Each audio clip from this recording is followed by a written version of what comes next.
Al-Fatihah.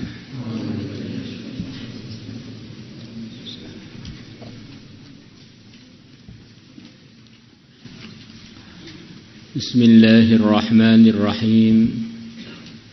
Thawabu man a'taqa musliman aw muslimatan.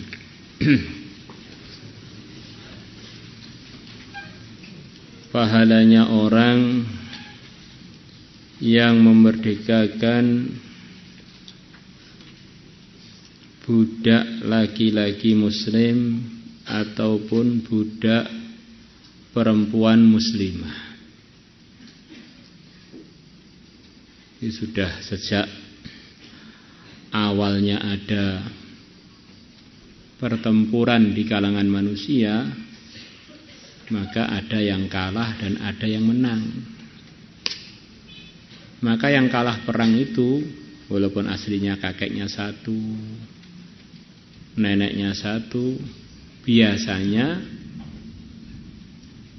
akan menjadi budaknya yang menang perang. Itu di dunia manusia mulai awal-awal ada pertempuran. Kurang lebihnya ceritanya perbudakan itu begitu itu. Maka Islam mengatur untuk yang menang atau yang kalah dengan pengaturan-pengaturan yang seadil-adilnya. Yang jadi tuan jangan semena-mena, yang jadi budak jangan putus asa. Masih ada kesempatan-kesempatan untuk punya prestasi walaupun dia sebagai budak. Bahkan bisa dapat pahala-pahala yang lebih melebihi orang-orang yang merdeka. Di samping itu, di dalam Islam ada targhib-targhib, dorongan-dorongan dari Al-Quran maupun dari sabda-sabda Sayyidul Anbiya. Walaupun perbudakan itu tidak dihapus, tetapi ada arahan sekian banyak ayat Al-Quran dan beribu-ribu atau beratus-ratus hadis menerangkan apa saja anugerah Allah yang akan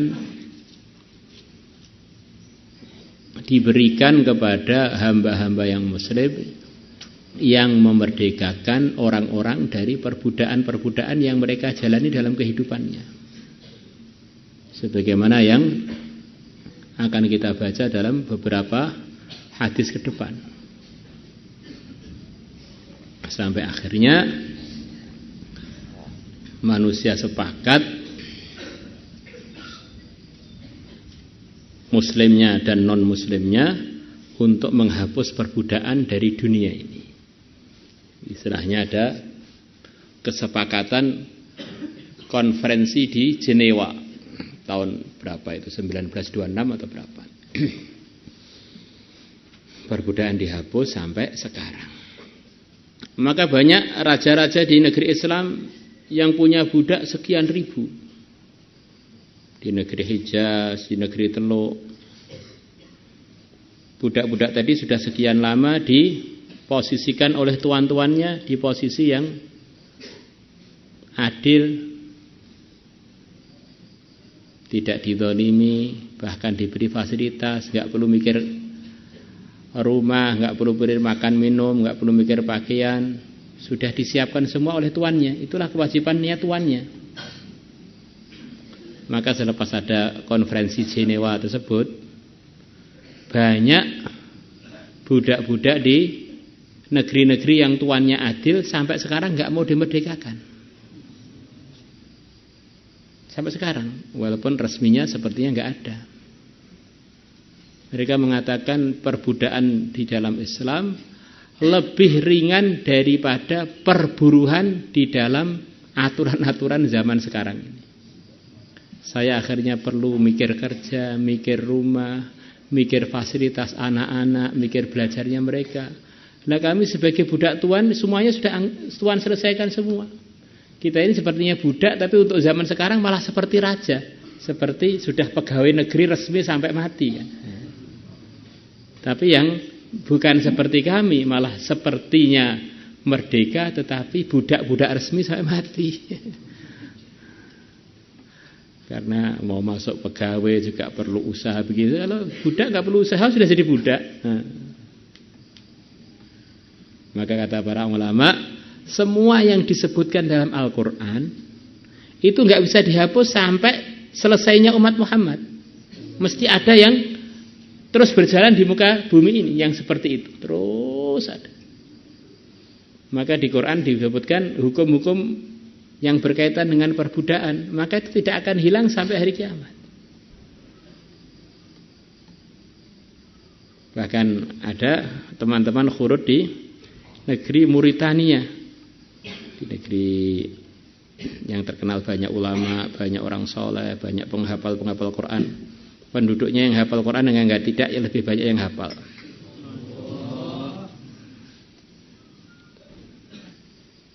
Ulama-ulama besar keluar dari sana. Itu di sana masih banyak budak-budak yang bahkan diperjualbelikan. Ini memang ada sanadnya, ayahnya begitu-begitu. Dan mereka nggak mau dimerdekakan dari perbudakan karena sudah nyaman dengan kondisi sebagai budak itu. Karena negerinya ini belum terlalu diakui oleh dunia, jadi malah bebas di Mauritania. Masih ada budak-budak, ada yang laki, ada yang perempuan. Bahkan ketika rombongan-rombongan bergerak di sana, mereka minta belilah kami, bawa ke Indonesia, bawa ke Malaysia. Ada yang hafal Quran, ada yang hafizah, Masya Allah. Ada yang bisa 5 bahasa, ada yang 5 itu bisa jadi mutarjem, nggak usah nyuruh mondok, sudah dipondokkan di sana, tinggal ngambil.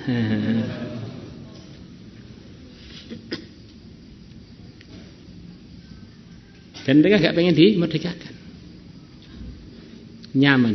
Sepertinya aja budak, tapi untuk zaman sekarang sudah seperti orang dapat gaji resmi begitu terus. Yang sekarang perasaannya merdeka, ya Allah, untuk cari pekerjaan sampai banting tulang, dibanting-banting sampai terbanting-banting. Maka Islam itu begitu indah kalau dikerjakan dengan benar, karena ini adalah aturan dari pencipta manusia, tentu paling tepat.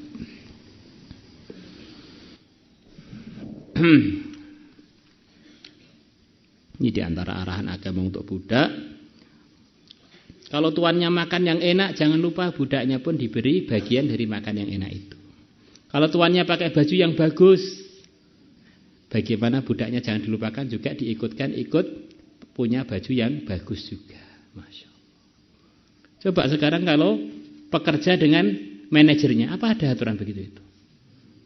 Manajernya mobilnya bagus-bagus, bajunya bagus-bagus, gaji buruhnya, ya Allah, begitu sedikit, untuk makan hari-harian aja mepet. Untuk beli minyak goreng aja nggak cukup, kecuali minyak goreng subsidi. Jadi Masya Allah. وعن أبي موسى رضي الله عنه عن رسول الله صلى الله عليه وسلم قال Nabi bersabda, man a'taqa raqabatan, barang siapa memerdekakan raqabatan, satu budak. Raqabah ini budak laki-laki atau perempuan, masuk semua. A'taqallah, maka Allah akan memerdekakan yang memerdekakan itu. Bikul adwin, jadi gantinya setiap anggota tubuh, minha, dari raqabah yang dia merdekakan, udwan, satu anggota tubuh, minhu, dari yang memerdekakan, minan nari, dari api neraka. Kalau dia memerdekakan seluruh budak, setiap anggota tubuhnya budak tadi akan jadi asbab anggota tubuh dia, setiap anggota tubuhnya dimerdekakan di neraka. Kepala budaknya terbebas dari perbudakan, kepala dia juga terbebas dari neraka. Tangannya begitu, kakinya begitu, jari jemarinya begitu, dan seterusnya. Rawahu Ahmad bi isnadin sahih. Nah, ini sekarang perbudakan sudah nggak ada, Pak. Caranya mendapatkan ini bagaimana? Kata sebagian ulama, budak itu definisinya apa toh? Orang yang terbebani seluruh tubuhnya dengan perbudakan. Maka harapannya kalau kita ini membantu orang teringankan dari beban dia, ini juga bagian dari pahala dapat kemerdekaan dari api neraka sebagaimana dalam hadis-hadis yang lain. Orang ini terbebani dengan hutang, kita pikirkan, kita bantu. Terbebani dengan urusan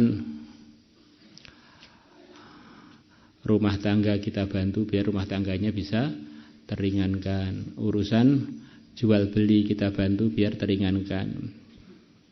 Maka sekian banyak amalan di dalam agama, Nabi menjanjikan ini pahalanya seperti memerdekakan budak, ini seperti memerdekakan 10 budak, ini seperti memerdekakan budak dari keluarga Nabi Ismail.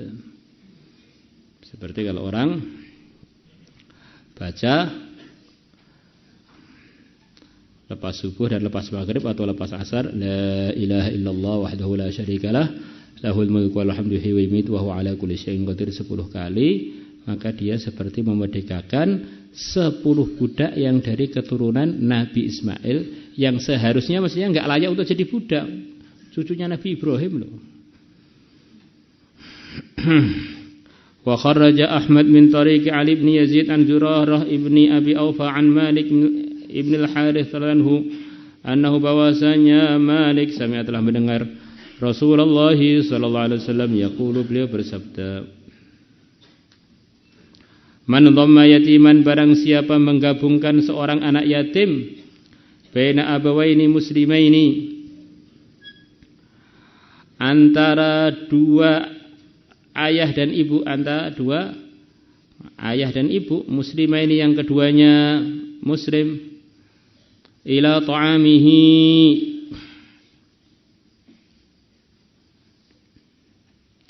ke makanan dia, wa syarabihi, dan ke minum dia, hatta yastaghni anhu, sehingga anak yatim tadi tidak perlu anhu dari man kepada man, wajibat maka wajib lahu bagi man al jannatu, surga, al battata pasti. Allah. Ini diantara maksudnya, ada orang pengen menanggung anak yatim.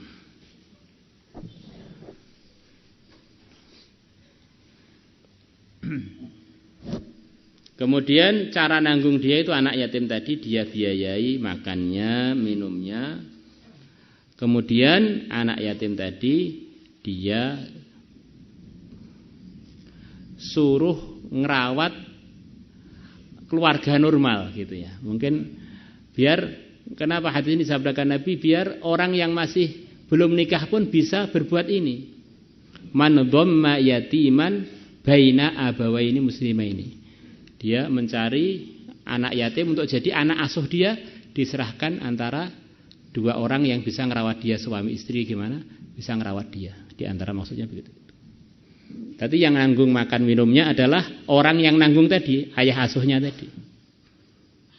Sampai anak yatim tadi, bukan sampai balik, hatta yastaghni anhu, sehingga anak yatim tadi sudah bisa mandiri, tidak memerlukan bantuannya orang tadi. Jadi ngerawatnya sampai tuntas. Saya bisa kerja sendiri, cari nafkah sendiri, atau kalau perempuan ya sampai dinikahkan sudah ada yang nafkahi. Maka orang yang berbuat begini ini wajabat lahul jannatul battah, pasti surga, wajib surga bagi dia secara pasti. Wallahu a'lam. Jadi man dhamma yatiman baina abawaini muslimaini di antara maksudnya itu. Wallahu a'lam. Wa man a'taqa imra'an musliman, dan barang siapa memerdekakan imra'an musliman, bukan anak yatim, imra'an orang dewasa. Wa man a'taqa imra'an musliman, dan barang siapa memerdekakan seorang yang muslim. Kenapa kita artikan seorang? Karena perempuan pun masuk di sini sebagaimana mafhum-mafhum dalam hadis yang lain. Karena maka adalah i'taq dia, memerdekakan dia tadi kepada laki-laki yang muslim tadi atau orang Islam tadi, fikakahu menjadi pembebasan orang yang memerdekakan minan nari dari api neraka. Yujza dia akan dibalas likulli adwin minhu untuk setiap anggota tubuh minhu dari orang yang dia merdekakan, udwan minhu satu anggota tubuh minhu dari yang memerdekakan. Karena yang dimerdekakan seluruh tubuh, maka dia akhirnya dimerdekakan seluruh tubuhnya dari neraka. Kesimpulannya adalah kita ini hidup di dunia hanya sebentar, yang sebentar hanya sebentar, tinggal sebentar. Bagaimana tidak ada gerakan, omongan, diam, keputusan, bahkan tidur, bahkan istirahat, kecuali menguntungkan akhirat kita. Jangan sampai tidak ada yang tidak bernilai, ada yang tidak bernilai pahala. Maulaya sholli